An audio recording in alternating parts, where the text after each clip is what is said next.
요한복음 14장 16, 17절, 26절 우리 함께 읽겠습니다. 시작. 내가 하나님께 구하겠으니 그가 또 다른 보혜사를 너희에게 주사 영원토록 너희와 함께 있게 하리니 그는 진리의 영이라.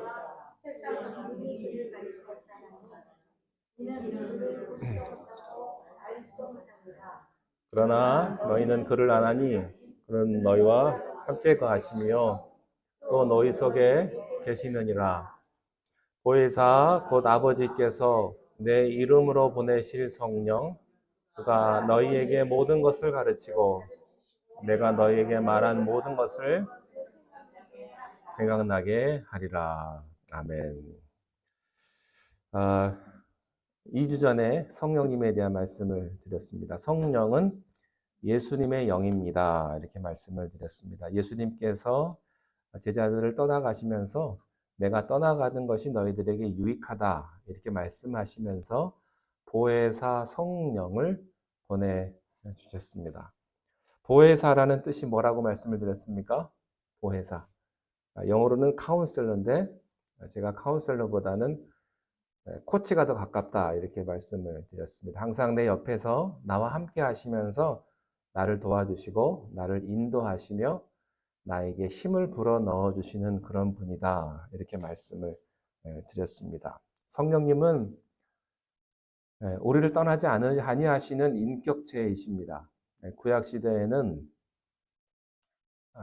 성령님께서 하나님의 영광이 불을 기둥과 구름 기둥 그리고 솔로몬의 성전에 가득했었지만 그 시간이 지나고 나면 떠나갔습니다. 그러나 신약 시대에 와서는 보혜사 성령이 우리에게 오셨는데 이때 신약 시대의 성령님은 우리가 죄를 지어도 떠나지 않으십니다. 이게 구약 시대와 신약 시대의 다른 점입니다. 여러분들이 아무리 주님을 멀리 떠나가셔도요, 한번 여러분들이 주님을 고백하셨으면 성령님께서 여러분 안에 계십니다. 그리고 탄식하십니다. 그리고 슬퍼하십니다. 네.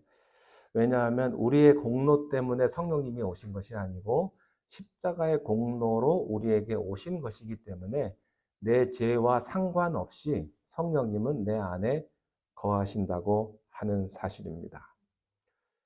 그리고 성령을 받았다, 성령 세례를 받았다 이런 표현을 우리가 쓰는데 구체적으로 성령을 받은 것이 무엇이냐? 도대체 무엇을 성령 세례라고 하냐? 이런 말씀을 잠시 드렸어요.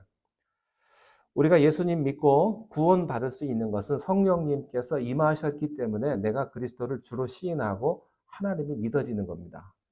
절대 성령 받지 못한 사람은요, 하나님이 믿어지지 않습니다. 주님이 믿어지지가 않아요. 아무리 똑똑하고 아무리 공부를 많이 했어도 그 사람이 아무리 설득력 있게 이야기를 해도 이게 받아들여지지 않는 거예요. 그러나 성령님께서 함께 하시면 이것이 그대로 스폰지처럼 받아들여지는 것입니다.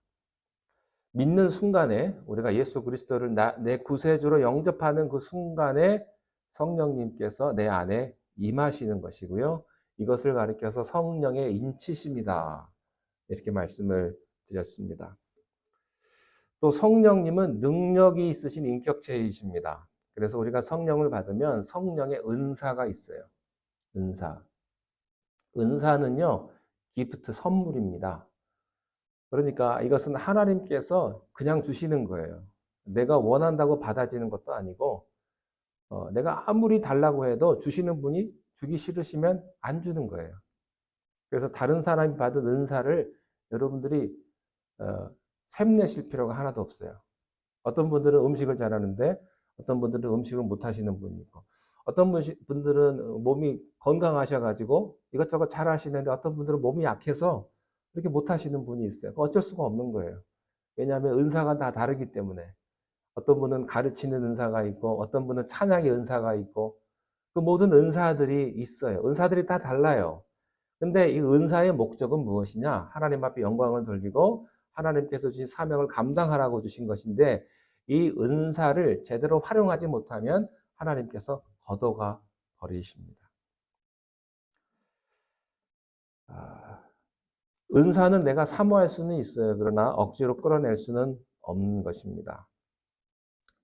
자, 오늘부터 말씀을 드리고 싶은 것은 제가 성령 받았다고 할 때 가장 강조하고 싶은 부분입니다. 그것은 인격의 변화입니다. 캐릭터 트랜스포메이션이라고 말을 하는데요. 저는 개인적으로 이게 가장 중요하다고 생각을 합니다. 우리가 가장 명심해야 될 측면이에요. 성령님은 예수님의 영이시기 때문에 성령님이 내게 임할 때는 예수님의 인격이 내게 심겨지는 것입니다. 우리가 예수님 믿기 전에는 마귀의 인격이었어요. 별로 믿지는 않으시겠지만.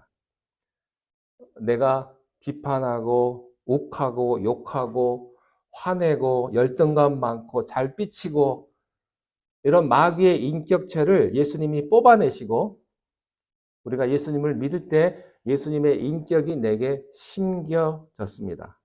그런데 예수님의 인격이 내게 심어질 때 예수님의 그 성령님께서는 씨앗을 나에게 심은 것이지 완전히 자라난 성숙한 것으로 심긴 게 아닙니다. 그래서 그 씨앗이 심겨지긴 했는데 그 씨앗이 자라나기를 시작을 하는 거예요. 그래서 복음성가에도 이런 게 있지 않습니까? 내 마음의 사랑이 싹이 트고 있어요. 예수님 만날 때부터 내 마음의 사랑. 내 마음의 인내가 싹이 트고 있어요. 예수님 만날 때부터 내 마음의 인내가. 이렇게 성령의 열매들을 계속 하는데 여러분 예수님의 씨앗이 내게 심겨진 것이기 때문에 그것이 잘 자랄 수도 있고 잘 자라지 못할 수도 있다고 하는 것입니다.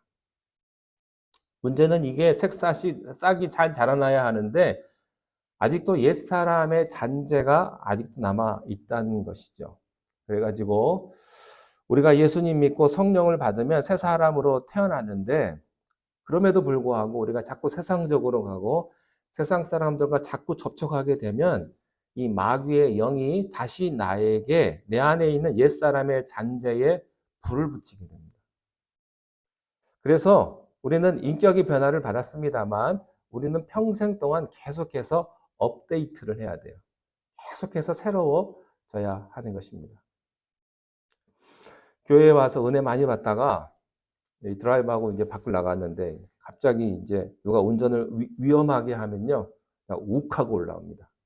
막 예전에 막 욕도 막 나오고 막 욱하는 감정이 막 나오는 거예요. 옛 사람이 나오는 거예요. 우리가 지금 집에 들어가서 이렇게 깨끗이 씻어도요, 밖에 나갔다 오면 다시 씻어야 돼요. 어쩔 수 없어요. 한 번 씻었다고 그것이 영원하지 않습니다. 어쩔 수가 없어요.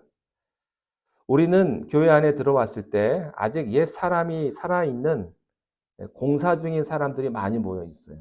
아직도 공사 중인 분들 많습니다. 저도 아직 목사로서 공사 중이에요, 공사 중.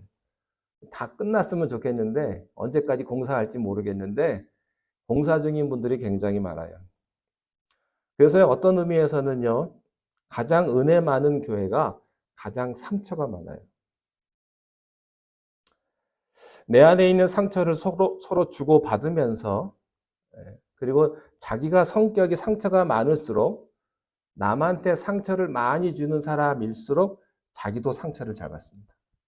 그러니까 자기도 상처받고 남도 상처 주고 주거니 받거니 하는 거예요. 근데 어떤 분들은 웬만하면 상처를 안 받아. 뭐 그런가 보지. 그리고 상처 주지도 않아요. 이런 관계가 있는 것 같아요, 보면.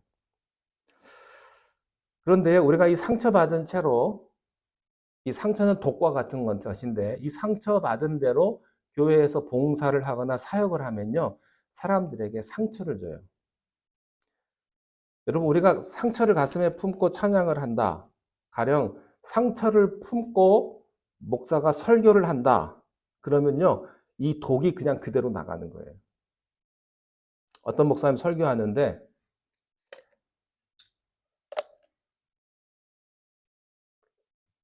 설교를 하는데 자기 응어리진 거를 설교로 푸는 목사님들이 있더라고요. 평소에 그냥 꽁하고 있던 것들을 그냥 설교할 때 그냥 다 쏟아내시는 분이 있어요.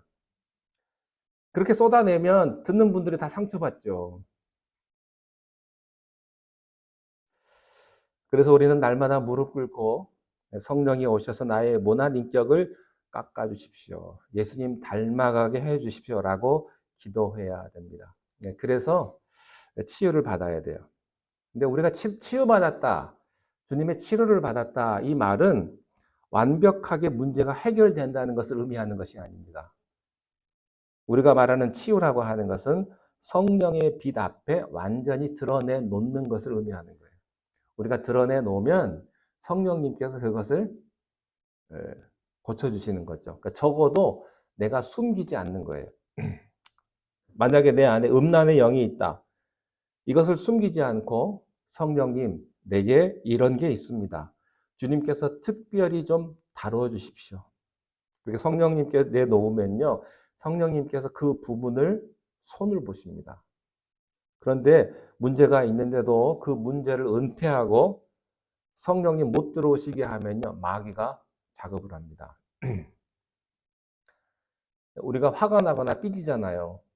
정말 화가 나면 당신 화났지 그러면 화 안 났다고 그래요. 근데 화났지 그러면 그래 나 화났어. 이러이러해서 내가 화났어 그러면 그분은 고칠 수 있어요. 화가 금방 풀려요. 당신 삐졌지? 나 안 삐졌어. 그러면 방법이 없어요. 그래 나 삐졌어. 이러이러해서 내가 삐졌어 라고 말하면 그때부터 해결이 되는 거예요. 그러니까 중요한 것은 나에게 어떤 어려움이나 문제가 있을 때 그것을 하나님 앞에, 성령님 앞에 내어 놓으면 그것을 성령님께서 손을 보시기 시작을 하신다고 하는 거예요. 교회에서도 보면 성도님들끼리 갈등이 있으면 꽁해가지고 있으면 해결이 안 돼요. 서로 서운한 게 있거나 서로 오해가 있으면 나 이러이러해서 내가 이러한데 어떻게 생각해? 이렇게 말하면 문제는 쉽게 해결될 수가 있게 되는 것이죠. 중요한 것은 어떤 문제라도 내 안에 있는 상처, 여러분이 아실 거예요. 내 안에 상처가 뭐가 있는지. 여러분의 욱하는 성미, 열등감, 이런 거 날마다 성령님께 고백하셔야 됩니다. 주님, 저에게 이런 게 있습니다. 이런 못된 것이 있고, 내가 부인하지 않습니다. 주님, 해결해 주십시오. 그리고 더 중요한 것은 믿음의 형제들끼리 서로 고백하는 거예요. 부끄러워하지 말고 내 약점을 위해서 기도해 주십시오. 라고 이렇게 서로에게 이야기하는 게 좋은데요. 사실 이렇게 말하는 건 쉽지가 않아요. 이런 것을 사실은 구역예배 때 제가 머릿속에 생각하는 것은 구역예배 때 서로 함께 모여가지고 나에게 이런 약점이 있는데 좀 기도해 주십시오. 자기 허물도 다 내어놓고 그런 관계가 되면 참 좋겠는데 이게 참 쉽지가 않는 것 같아요. 빛과 진리 앞에 드러낼 때 마귀가 틈타지를 못하고요. 성령님께서 우리의 연약함을 계속해서 작업하시는 겁니다. 그러면서 우리 안에 예수님의 인품이 형성되어 가는 것이죠. 그것을 가리켜서 성령의 열매라고 이야기를 합니다. 자, 갈라디아서 한번 보실까요? 5장 22절, 23절 읽겠습니다. 시작. 오직 성령의 열매는 사랑과 희락과 화평과 오래 참음과 온유와 절제니 이 같은 것을 금지할 법이 없느니라. 사랑이라 화평, 오래 참음, 자비, 양성, 충성, 온유, 절제 이 9가지인데요. 사실은 성령의 은사보다 강조되어야 될 것은 성령의 열매입니다. 인격적인 변화예요. 여러분, 어떤 분은 방언을 굉장히 능숙하게 잘합니다.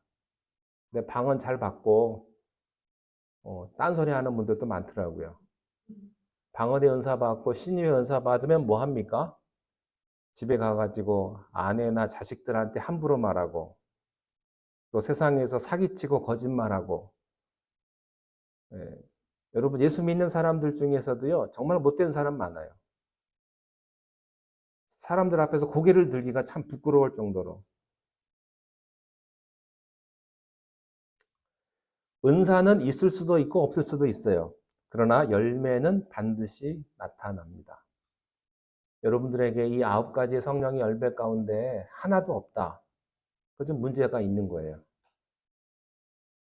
열매는 반드시 나타나게 되어 있습니다. 여러분이 나무에 정상적으로 붙어만 있으면 반드시 열매가 열려요. 그래서 우리가 자나깨나 하나님 앞에서 갈구해야 될 것은 예수님의 인격으로 나를 빚어가 주옵소서. 이렇게 기도하시는 겁니다. 여러분이 예수님 20년, 30년, 40년 평생을 예수 믿었는데 여러분의 인격이 변화가 하나도 없다. 도대체 오래 참는 것이 뭔지 모르는 분들이 있어요. 자비가 뭔지 모르는 사람, 충성이 뭔지 모르는 사람, 자꾸 이랬다 변덕이 심한 사람, 문제 있는 거예요. 자, 이 성령 세례를 교파와 교단이 어떤 것에 따라서 무게를 두느냐에 따라서 굉장히 다르게 해석을 합니다. 어떤 교단에서는요, 성령 세례를 구원받은 곳에다가 무게를 둬요. 구원의 확신 쪽에다가 무게를 둡니다. 또 어떤 교단에서는 이래요. 능력받고 은사 받은 쪽에다가 무게를 두는 교단이 있어요. 가령 좀 순복음 계열 쪽 같은 경우는 방언 안 받으면 예수 안 믿는 거 아니냐? 뭐 이렇게까지도 얘기하는 경우도 있어요. 심하면. 또 어떤 교단은요, 인격의 변화에 무게를 둡니다. 그래서 성령 세례에 그것이 전부인 것처럼 하는데 그렇지가 않아요. 이것은 마치 삼각 다리와 같아서 우리 트라이팟 같아가지고요. 이 세 가지가 다 패키지로 포함되어 있는 게 성령이 내게 임한다는 뜻입니다. 성령이 내게 임하셨고 계속 임하셔야 되는 것은 나에게 구원의 확신을 주셨고 계속해서 그 첫사랑의 뜨거움을 유지시켜 주실 것이고 또 성령께서 내게 능력을 주셨지만 계속해서 내게 필요한 은사와 능력을 계속 주심으로써 내가 새로운 능력을 채워가고 또 성령께서 이미 내 인격을 변화시켜 주셨지만 계속해서 내 인격이 변하게끔 작업하신다 하는 거예요. 그래서 성령은 우리가 이미 받은 것이지만 또 계속해서 동시에 받아야 하는 것입니다. 자, 한 가지만 더 말씀을 드리도록 하겠습니다. 마지막으로 말씀드리고 싶은 것은요, 성령 충만과 함께 성령 소멸입니다. 성령 소멸. 이것이 굉장히 중요한데요. 자, 에베소서 5장 18절 함께 보시겠습니다. 자, 시작.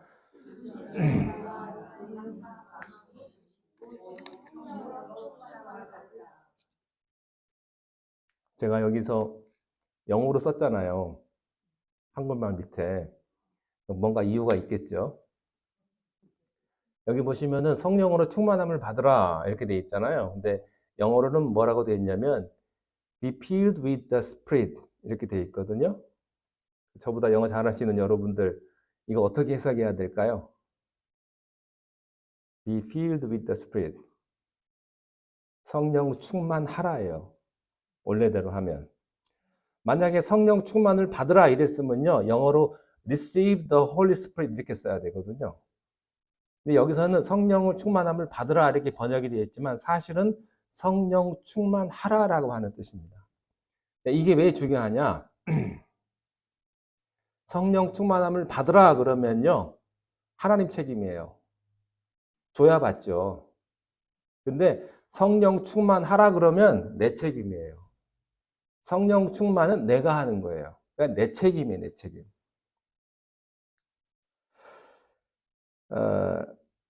성령 충만에서 중요한 것은 성령 충만은 하나님 책임이 아니고 내 책임이라고 하는 거예요. 그렇지 않고서는 하나님이 명령하실 리가 없죠. 하나님이 그냥 하시면은 하나님이 그냥 주시면 되지. 굳이 성령 충만하라 이렇게 말할 필요가 없잖아요. 여기서 중요한 것은 이미 하나님이 주신 성령을 이것은 구원받고 성령 받은 사람들 이야기입니다. 여러분들 이야기예요. 성령 충만하라. 이 말은 좀 더 면밀하게 들어가면 성령의 지배권으로 들어가라 이런 뜻이에요. 성령의 인도하심에 따라 예스하라 그것입니다. 자, 성령님은 인격체라고 제가 말씀을 드렸습니다. 그래서 성령님은요 이렇게 하세요. 볼지어다 내가 문 밖에 서서 두드리노니.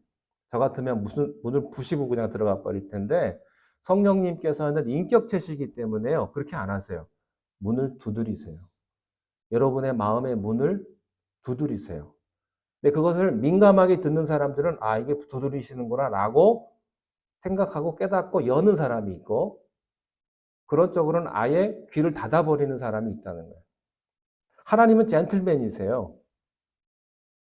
우리의 문을 두드리세요. 그래서 우리 삶의 영역을 우리가 열어드리고 성령님께서 오시게끔 우리가 초대를 해야 합니다. 성령님께서는 우리가 초대하지 않는데 억지로 들어오지 않으십니다. 그래서요, 교회 오는 것도 여러분 자유고요. 안 오시는 것도 여러분 자유예요. 여러분들께서 교회에 오셔서 기도한다. 그 말은 내가 내 마음의 문을 열겠습니다. 라는 그런 표현일 수 있는 거예요. 예수님이 십자가를 지셨는데 예수님이 십자가를 질 수도 있고 안 질 수도 있어요. 그거 예수님 마음이죠. 마음이죠. 정해진 건 하나도 없어요. 운명은 하나도 없어요. 여러분의 선택에 따라서 성령님께서는 오실 수도 있고 나를 인도하실 수도 있고 그렇게 하지 않으실 수도 있다고 하는 거예요. 내 책임이라는 거예요. 내 책임. 여러분 책임이라는 거예요. 누구의 책임이 아니라는 거예요. 아, 하나님이 나 좀 보여주고 나 좀 인도하시면 되지. 전능하신 하나님인데 아니라는 거죠. 성령 충만은 우리의 결단입니다. 그리고 성령 세례는 하나님이 주시는 선물이에요. 그래서 하나님이 물줄기를요, 쫙 주셨는데 수도꼭지를 열어야 물을 쓰죠. 그러니까 많은 사람들이요, 하나님의 축복이 여기까지는 와 있는데 성령을 부인하지는 않지만 성령을 제한해 버립니다. 네. 뭐 하나님, 뭐 옛날에 성경이 기록됐을 때나 그랬지, 뭐 사도행전 때나 그랬겠지, 뭐 제가 베드로입니까? 지금 뭐 이런 게 일어나겠습니까? 라고 제안을 해버리는 거예요. 뭐 의사가 안 된다고 하는데, 예, 뭐 의사 말대로 되겠죠, 뭐. 이러고 제안해버리는 거예요. 제안해버리는 거. 그러니까 성령님께서 역사하실 틈이 없는 거예요. 하나님의 틈이. 자기가 제안을 해버렸기 때문에. 그러므로 성령 충만이란 뭐냐면, 하나님, 성경에 임한 기적이 내게도 임하게 하옵소서. 그렇게 하실 줄로 믿습니다. 내 비즈니스의 주인은 내가 아니고 성령님이십니다. 내 사업 주님이 책임져 주십시오. 라고 할 때 성령님께서는 들어오시는 거예요. 그리고 성령님께서 내 삶의 구체적인 부분까지 간섭하며 인도하여 가실 때 성령 충만하다는 것은 날마다 내가 예스라고 말하는 예, 성령님 그렇게 하십시오. 이 성령 충만한 사람들은요, 한마디로요, 하나님이 쓰시기 편한 사람들이에요. 언제 불러도 얘는 와요. 자다가 불러도 사무엘처럼 깨가지고 가는 거예요. 근데 엘리는 잠이 많아가지고 하나님이 잠에서 깰 수가 없어. 이 사람 잠이 많으니까. 이 사람이 하나님 못 부르시는 거예요. 근데 사무엘은 하나님이 항상 깨울 수 있는 사람이었다. 하나님이 부르기만 하면 오는 사람이었다. 저는 여러분들이 하나님 부르기만 하면 오실 수 있는 분이 되길 바랍니다. 어떤 분들은 부르면 너무 바쁘고 너무 힘들고 너무 졸려가지고 못 오시는 분이 있어요.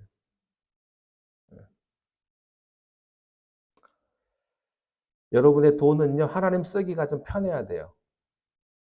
여러분 돈은 정말 하나님 쓰기 편해요. 어떤 분 돈은요, 굉장히 하나님 쓰기가 어려워요. 치사해서 안 써. 당신 건. 하나님이. 근데 어떤 사람의 돈과 시간과 재능은요, 하나님이 쓰시기가 너무 편해. 저는 여러분들이 하나님에게 편한 사람이 되시기를 바랍니다. 네. 여러분 청소하실 때요, 걸레가 제일 좋아요. 막 쓸 수 있으니까. 보통 회사에 그 기업에 다니면요, 가장 승진이 잘 되는 부서가 어딘지 아십니까? 비서실이에요. 비서실. 물론 비서실에서 일하는 사람들이 좀 탁월한 능력이 있어서기도 하겠지만, 비서실에 있는 사람은요, 사장이 눈에 잘 띄거든요. 그리고 사장이 쓰기가 편한 사람이거든요. 그러니까 그 사람들이 제일 승진이 잘 돼요. 어느 기업에서나.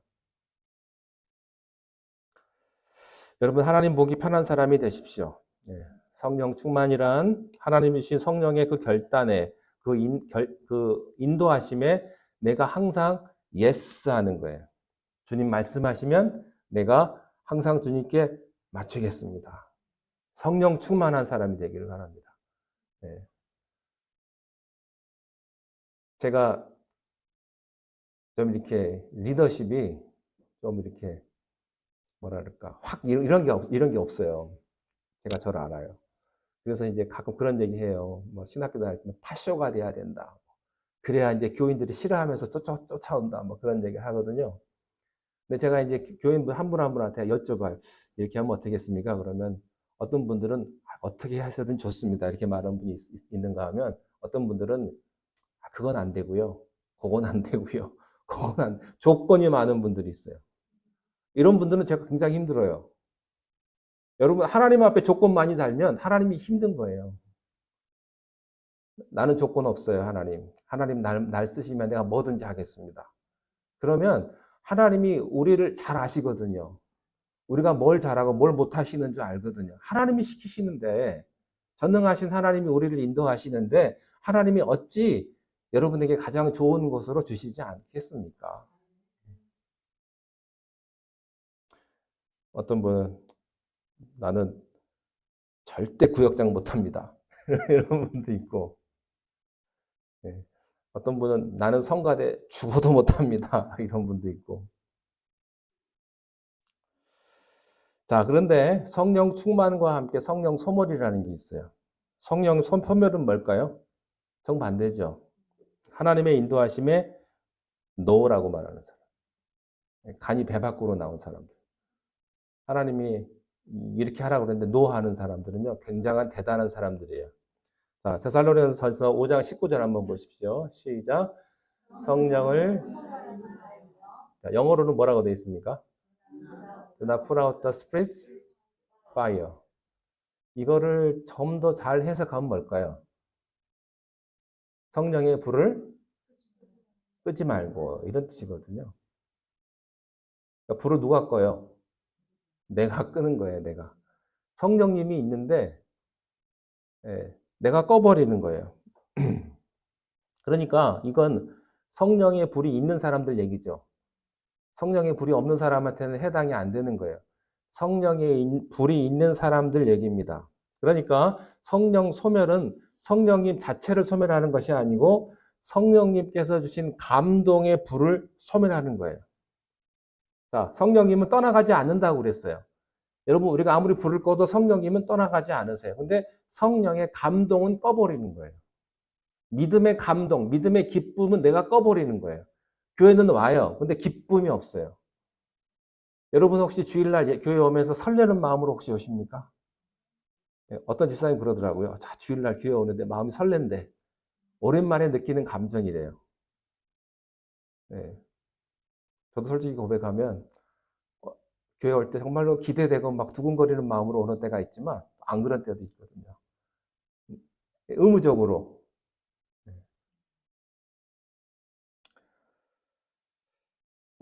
구원은 앗아갈 수 없어요. 그러나 구원의 기쁨은 없어질 수 있다는 거예요. 성령님은 떠나지 않지만 성령이 주는 감동의 불씨는 나의 의지로 꺼버릴 수가 있다는 겁니다. 그러니까 성령 충만이 우리의 선택이듯이 성령 소멸도 우리의 선택입니다. 무엇을 선택하시겠습니까? 만약에 여러분들이 여러분을 일을 하면요. 여러분만큼만 일을 하실 거예요. 근데 성령님께 내어드리면 달라질 수 있어요. 상황은. 예, 제한하지 마십시오. 성령님, 아니 하나님, 내일 내가 알아서 할 테니까 하나님은 교회 일이나 나한테 좀 가르쳐 주십시오. 그렇지 말라는 거예요. 예, 이게 성령 소멸이에요. 여러분 성령님을 내 인생의 조종석에 모셔야지 성령님을 옆에 조수석에 태우지 마십시오. 어떤 분들은 트렁크에 태우시는 분들도 있어요. 네, 운전석을 주님이 내 인생을 운전하실 수 있게 그럼 여러분들이 인도하시는 거예요. 자, 그런데 내 안에 있는 성령의 불을 끄는 방법이 있어요. 뭔지 아세요? 죄 문제를 해결하지 않을 때 다윗이 그렇게 성령의 사람이었는데요. 부하의 아내랑 간음하고 나서 그 죄를 은폐하기 위해서 부하도 죽이고, 이때 하나님께서 얼마나 탄식하십니까? 그래서요, 하나님께서 나단을 보내서 질책을 합니다. 무섭게 질책하는 순간에 다윗 안에 성령이 슬프게 탄식을 하세요. 그것을 느끼는 순간 다윗이 통곡을 하는 거예요. 자, 시편 51편 한번 보실까요? 11절, 12절 시작. 나를 주 안에서 쫓아내지 마시며 주의 성령을 내게서 거두지 마소서. 주의 구원의 즐거움을 내게 회복시켜 주시고 자원하는 심령을 주사 나를 붙드소서. 그러니까 우리가 짓고도 고백하지 않는 죄가 방치된 대로 있으면요, 구원의 기쁨이 떠난다는 것입니다. 그래서 예배를 드리는데 예배의 감동도 없고 기쁨도 없고 능력이 사라져 버리는 것이죠. 여러분들 기쁨을 다시 회복할 수 있기를 바랍니다. 또 성령은요, 우리가 게으르고 나태하면 소멸됩니다. 영성이란 말씀과 기도의 두발 자전거와 같거든요. 그래서 이 두발 자전거를 페달을 계속해서 굴려야 이게 서서 가는데 이 페달을 굴리지 않으면요, 이 자전거가 쓰러질 수밖에 없는 거예요. 말씀과 기도를 우리가 게을리하면 성령이 차갑게 식어버리는 거예요. 은사도 마찬가지예요. 은사를 하나님께서 어떤 목적이 있어서 주신 것인데 뭐 방언의 은사를 주셨는데 기도하지 않는다? 그럼 사라져 버리는 것이고요. 가르침의 은사를 줬는데 주님의 나라를 위해서 가르치지 않는다? 그러면 그 은사 다른 사람한테 가는 거예요. 찬양의 은사를 줬는데 안 한다? 그럼 다른 사람한테 가는 거예요. 이거를 성경에서 뭐라고 하냐면 촛대를 옮긴다고 그래요. 촛대를 옮긴다고. 저는요, 사실 물질도 은사라고 봐요. 왜냐하면 물질이 축복이면 하나님 믿는 축복이면 다 주셔야죠. 다 부자여야 되지 않겠습니까? 물질 부자. 근데 하나님은 어떤 사람에게만 특별하게 어떤 물질을 허락해 주신 경우가 많거든요. 그래서 이 물질도 은사인데 이 물질도 하나님의 나라를 위해서 잘 사용하지 않으면요, 이것도 하나님께서 촛대를 옮겨버리실 수 있다는 거예요. 흘러가 버립니다. 그리고 그 물질이 그 사람을 불행하게 합니다. 그래서 하나님이 주신 은사는 게을르지 말아야 되고요. 부지런하게 사용할 때, 작은 일에 충성할 때 더 큰 은혜로 우리들에게 돌아오는 것입니다. 제가 한국에서 재미있는 뉴스를 하나 봤어요. 한국에는 부대가 많잖아요. 부대 옆에 또 술집들이 많잖아요. 근데 공수부대인가 특수부대 요원들이 술집에 가가지고 술에 취해가지고 패싸움이 났거든요. 그런데 그 술집에서 일하는 종업원들하고 패싸움이 났는데 종업원들이 이겼어요. 공수부대원들이 다 얻어맞아가지고 경찰이 오고 그랬다는 거예요. 근데 봤더니 왜 이게 싸움이 났냐면 이쪽 부대원하고 이쪽 부대원하고 같이 술을 먹고 서로 이제 자기들끼리 싸움이 났는데 이 사람들이 술을 잔뜩 먹었으니까 싸움이 제대로 되겠습니까? 싸움이 제대로 안 된 거예요. 그러니까 실력 발휘를 제대로 못한 거죠. 근데 거기서 일하는 종업원들은 술을 안 먹었으니까 쉽게 공수부대원들을 다 제압을 해버리는 거예요. 그래서 뉴스에 크게 나왔어요. 공수부대원들 뭐 술에 취해 뭐 이렇게 싸움에서 뭐 어떻게 됐다 하는 겁니다. 자기의 능력이 있고 재능이 있는데요. 여러분 딴짓하면 그걸 다 잊어버려요. 성령님께서 우리들에게 이렇게 인도하시고 우리의 축복을 주셨는데 우리가 거기에 맞는 부지런하고 최선을 다하지 않으면요.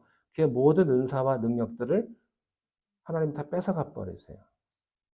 네.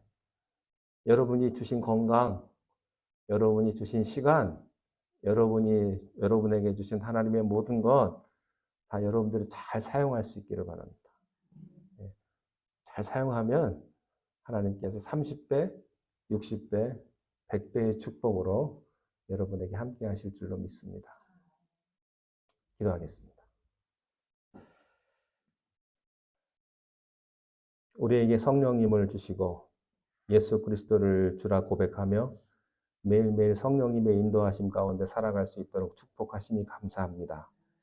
성령의 충만함을 받게 하시고 우리가 악한 때에 오직 말씀을 쫓아 믿음으로 살아가는 하나님의 백성들이 다 되게 인도하여 주시옵소서.